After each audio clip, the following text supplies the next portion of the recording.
Co-chairs, members, my name is Dave Walrath, Teachers Association and the Retired Educators in California.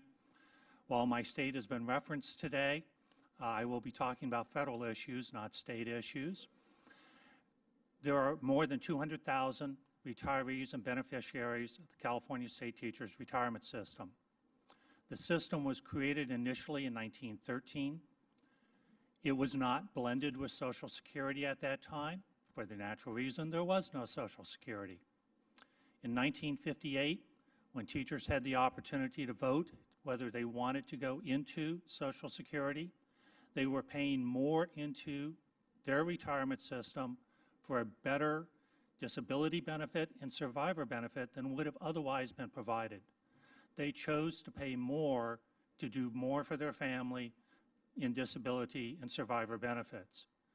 That action came back to haunt in the late 1980s when Social Security was amended to create a variety of changes, the Windfall Elmination Provision and the government pension offset. The Windfall Elmination Provision was intended to address double dipping, particularly within public employment. But the effect has been it is creating difficulty in recruiting and retaining people from private sector employment into teaching, particularly in the areas mathematics, science, technology, and the other types of areas we need to train students for the types of jobs that are in the future. The government pension offset is the second issue. Both have an effect. In California, we're a high-cost state. A modest pension of one of our retirees, $1,500 a month, $2,000 a month, will effectively wipe out the spousal benefit, the death benefit when their spouse dies. The spouse paid into Social Security with the theory that it was a social insurance policy to take care of their survivor.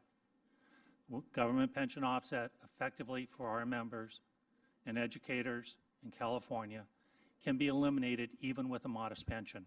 We do not believe these were the intended outcomes when those provisions were proposed. We're here to talk about Social Security solvency. We have made recommendations and suggestions to congressional staff, both of Ways and Means Committee and Senate Finance, on alternatives for funding towards solvency. We believe that changing the employer cap is appropriate and increasing what is included within the payroll tax to include more compensation. Employers decide what compensation is, not employees.